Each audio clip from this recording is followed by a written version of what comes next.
The night was quiet, cold, and impossibly still, with nothing but the rustling wind sweeping across the dry fields of the ranch. 10-year-old Eli stirred in his creaky bed, his breath fogging up in the chilly room.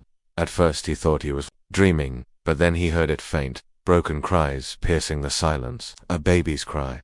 His sister had only been born hours ago. Ma had given birth in the back room alone, as PA refused to call the doctor, muttering curses about another useless mouth and wasting blood on a girl. Eli didn't understand why his father had been so angry, why he'd yelled so loud that the chickens scattered. But now, something felt different worse. Eli slipped out from under the thin blanket and crept toward the window, the old floorboards groaning beneath his feet. He pulled aside the curtain and squinted into the dark yard, his breath caught. His father was outside, shirtless in the freezing night, digging with wild swings of a rusted shovel, and next to him, lying still on the frozen ground, was a small bundle of towel, stained red, barely moving. Then he saw it. The tiny fingers, the pale face, the open mouth that trembled with each frail cry. It was his baby sister. His stomach dropped. For a moment he couldn't move, couldn't breathe. His own father, was about to bury her alive.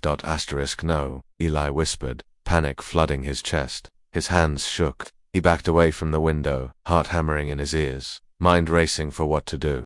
He had always feared his father, every angry word, every broken plate, every bruise on Ma's arms, but this was evil. He turned and ran down the stairs, out the door, barefoot and trembling. Pa, stop, he screamed, voice cracking as he charged toward the hole. You can't do this. His father froze shovel midair, his face twisted into something ugly, something Eli had never seen before, a mix of rage and guilt and madness.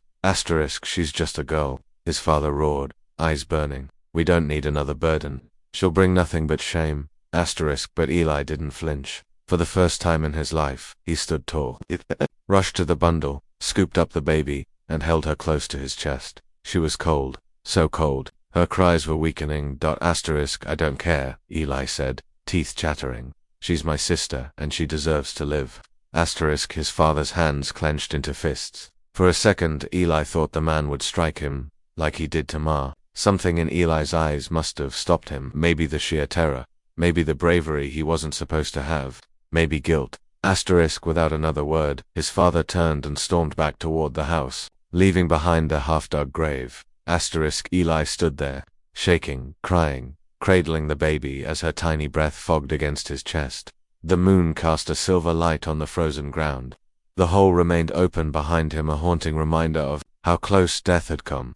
He stayed like that for a while, whispering to her, rocking her gently as she quieted down. It's okay, he told her, you're safe now. I won't let anything happen to you, I promise. He named her Hope that night, because in a world that felt so dark, where fists silenced words and hatred buried love, she was the only light left, and in saving her, Eli felt something he hadn't in a long time: courage. It was the moment he stopped being just a scared little boy and started becoming something stronger. A protector, a brother, a reason to believe things could change. The first rays of morning crept through the torn curtain, casting long shadows across the worn kitchen floor. The air was thick with silence, the kind that felt too heavy to breathe. The smell of yesterday's burnt coffee still lingered, mixing with the faint scent of blood and old wood. 10-year-old Eli stepped cautiously into the room, his bare feet cold against the cracked tiles. In the corner, where the morning light barely reached, sat his mother, knees pulled to her chest, arms wrapped around the fragile bundle of his newborn sister. She rocked slowly, rhythmically, as if trying to soothe the storm still raging inside her. Her face was turned slightly away, but Eli could see the damage. A swollen cheekbone, a fresh gash on her lip, and dark bruises painted like shadows down the side of her neck. He hesitated at the doorway, his heart heavy with guilt and grief. He had saved the baby, but he hadn't been able to save Ma from POS fury. He wanted to say something, anything, but the words felt like stones in his throat. She didn't look up. Her gaze remained fixed on the tiny life in her arms, the little girl Eli had cradled in the freezing dark just hours earlier. She was wrapped in an old flannel shirt now, her eyelids fluttering, lips sucking gently at the edge of a torn blanket. Eli finally stepped forward. Ma, he said softly.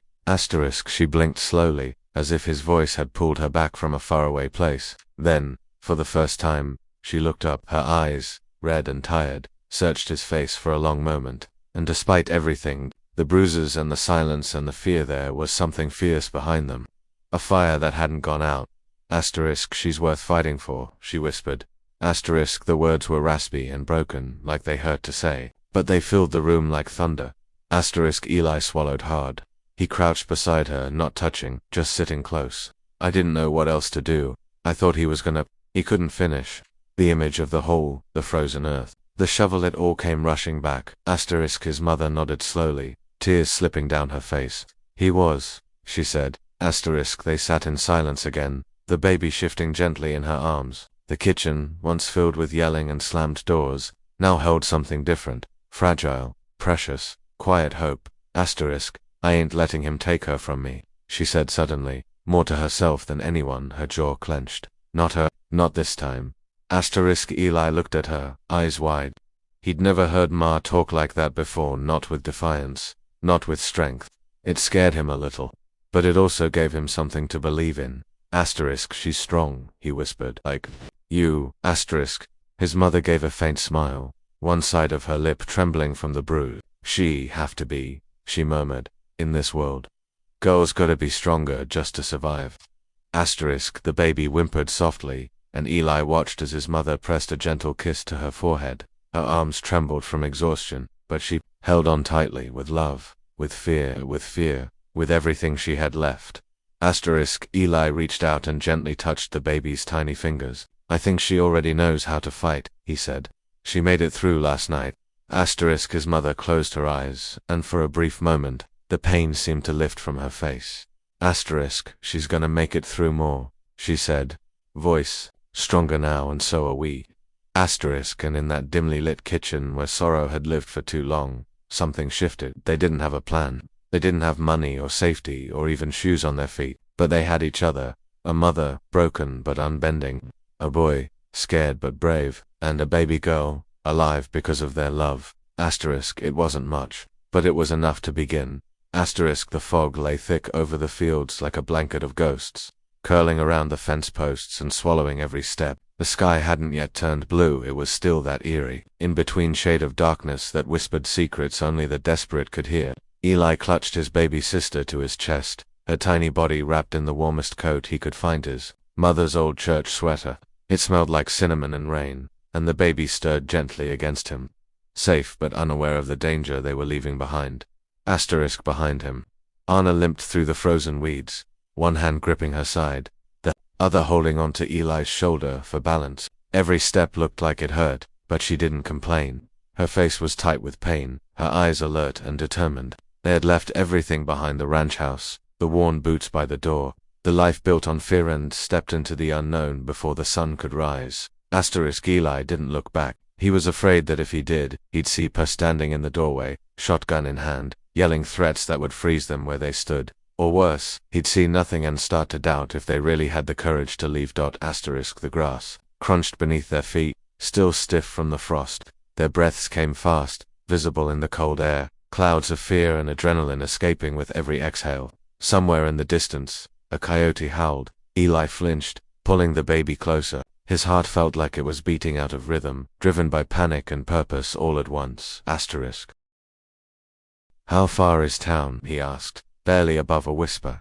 Asterisk, 10 miles, Ma answered. Her voice was rough, dry. We'll keep to the fence line. Less chance he'll find us. Asterisk, 10 miles. It felt impossible, especially on foot, with no food, no flashlight, no shoes thick enough to keep the cold from seeping in. But Eli nodded. He didn't argue, he just kept walking. Asterisk, he focused on the baby's heartbeat, the way it fluttered fast and warm against his chest. Every tiny sound she made was like a reminder: she's alive, she's here, keep going. And every time his legs wanted to give out, he looked at Maud dragging herself forward, bleeding through her sock, not stopping, and, he told himself, if she can do it, so can I. Asterisk, they crossed a ditch, carefully helping each other down and back up the other side. They moved past the old windmill, its blades creaking in the fog like it was groaning with sorrow. And then, somewhere between the dead corn stalks and the barbed wire fence, the silence began to shift.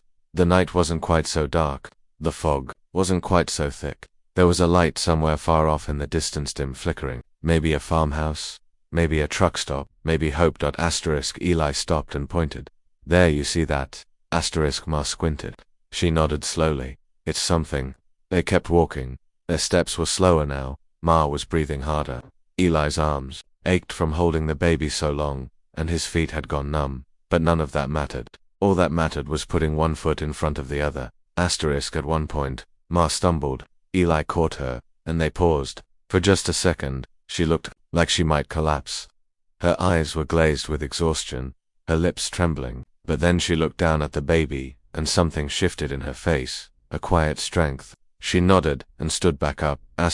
We're not going back, she said softly, more to herself than to him, not ever. And they kept going. When the sun finally broke over the horizon, painting the sky with soft streaks of pink and gold, they were still walking to silhouettes against a wide open field, with a new life nestled between them. They had no map, no money, no plan, but they had each other, and they had made it through the night.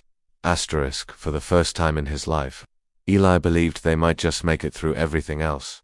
The bell above the diner door jingled softly as Eli pushed it open, his arms still wrapped around his baby sister. Ma shuffled in behind him, one hand pressed to her ribs. The warmth inside hit them like a wave after miles of cold wind and hunger. Even the smell of old coffee and fried eggs felt like comfort. The diner was quiet, nearly empty, except for a couple of truckers nursing mugs of coffee and a waitress wiping down a booth. They slid into a corner seat, away from the windows. Ma looked pale, her eyes fluttering shut for moments at a time. Eli gently rocked the baby, trying to keep her asleep. His stomach growled, but he ignored it. He was used to hunger. What he wasn't used to was the strange calm that was settling in around them. For the first time since they'd fled the ranch, they were safe. For now. Eli's eyes wandered around the small diner, checkerboard floor, vinyl booths with duct-taped corners, a wall of faded photos of smiling strangers. Then he saw it in the far corner, half covered with a dusty tablecloth, stood an old upright piano.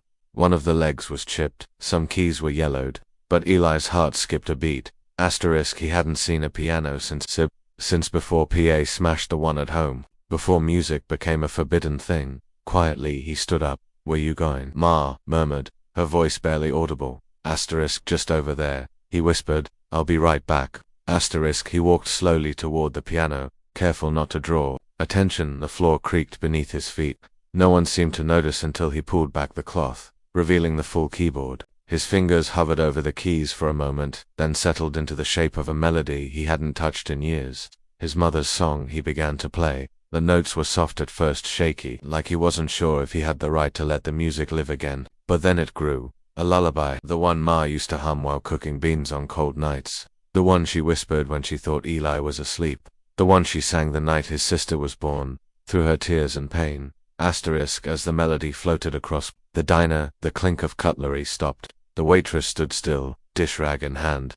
One of the truckers looked up from his coffee, and from behind the counter an older woman with silver-streaked hair and tired, curious eyes slowly stepped out. Eli didn't see her at first. He was lost in the rhythm, in the warmth of the memory. But when he finished the last note, letting it hang in the air like a breath held too long, he heard her voice. That song, she said, almost in disbelief. That's the song I played the day I first held my baby girl. Eli turned. She walked closer, eyes misty. Where'd you learn it? My mum used to sing it, he said, suddenly shy. When I was little. The woman looked over at Ma, still slumped in the booth, cradling the sleeping infant. Something in her face softened years of distance, falling away in a moment. She looked back at Eli, then at the piano, then at the door, as if weighing 100 thoughts. Come with me, she said quietly. You all look like you could use some rest. Eli blinked. Why? Because, she said, when someone walks in out of nowhere and plays your heart's own memory like they've lived it, you don't let them leave hungry. She led them to the back room of the diner, small but warm. There was a cot, a blanket, and a kettle already on the stove. Ma hesitated, but Eli gently helped her sit. The woman introduced herself as Margaret. She didn't ask too many questions. She didn't need to. She saw the bruises, she saw the baby, she saw the music. That was enough. And in that quiet corner of the world, where grief met grace, a stranger became a lifeline, not through loud promises or grand gestures, but through a song, a moment, and the choice to be kind. Asterisk. Eli looked at his mother, wrapped in a blanket, eyes closed in peaceful sleep. Then at his sister, tucked against Ma's chest. Then at Margaret, humming the melody he had just played, as she stirred a pot of something warm. Asterisk. For the first time in days, his heart didn't feel so heavy. They had found a place, a pause, a beginning. Asterisk. Months had passed since that cold night of escape, and though the road had been hard, Eli couldn't help but marvel at the change that had come. The town square was bathed in sunlight, the golden rays catching the edges of the stalls set up for the annual community event. A soft breeze ruffled the banners, and laughter echoed through the streets, mingling with the scent of fresh-baked bread and roasting meats. People moved through the square, chatting and exchanging goods. But it was the sight in the center that made Eli pause. Asterisk. His family, his mother, Ma, was standing beside Margaret near the stage, smiling in a way Eli hadn't seen in a long time. Her bruises had healed, but the softness in her face now was different. It wasn't just the absence of pain. It was the presence of something new, confidence, freedom, and beside her, in the bright sunlight, was Eli's baby sister, now a year old, sitting in Margaret's lap, giggling as the older woman blew raspberries into her belly. Hope, the little girl who had been buried in the cold earth, who had been nothing more than a burden in the eyes of a cruel man, was now smiling in the warmth of this town. The smile Eli had fought so hard to protect. Asterisk. He stood a few paces away, watching as people waved at Ma as they chatted with Margaret, as they patted his sister's head and cooed at her. For the first time in his life, Eli didn't feel like an outsider. The community didn't look at him with pity or judgment. They saw him for what he was, just another kid, like any other. Asterisk. And then, from the side of the stage, the mayor approached, a tall man with a broad grin. The crowd parted as he took the microphone, his voice carrying across the square. Ladies and gentlemen, today we celebrate not just the harvest, not just our town's progress, but something far more important. Today, we celebrate the strength of the human spirit. Asterisk. The crowd cheered, and Eli's heart beat faster. He looked around, unsure what was happening. The mayor pointed in their direction, and the crowd grew quiet. Asterisk. Sometimes, the mayor continued, we get so caught up in what we think our world should look like, that we forget it's the people who shape it. There's a family here today who knows what it's like to fight against darkness, to be tested by fear, and to come out stronger on the other side. I want you all to meet them. Asterisk. The crowd erupted into applause, and Eli felt a lump in his throat. It was happening. They were recognizing them. His family, Ma's strength, hopes, survival, his own courage. Asterisk. Eli's eyes met his mother's, and she gave him a small, proud smile. He saw the tears glistening in her eyes, but they weren't tears of sorrow anymore. They were tears of pride, of hope, of a future they'd fought for.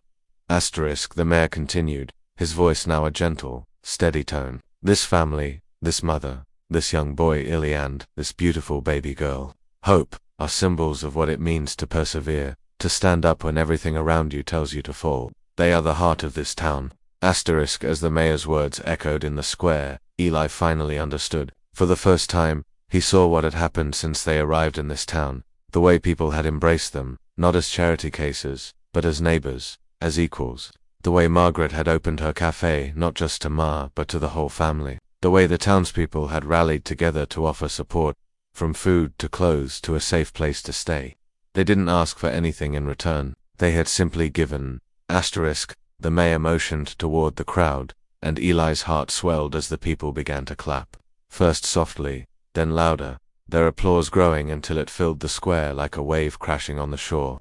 There was no hesitation, no uncertainty, just pure acceptance. Asterisk. And in that moment, as the sun dipped lower and the square shimmered with warmth, Eli realized that the family he'd lost was no longer important. He had a new family now, one built from kindness, from strength, from people who had chosen to stand by them. It wasn't just his mother's strength or his sister's laughter that had carried them. Here it was the collective spirit of a town that refused to let anyone fall through the cracks.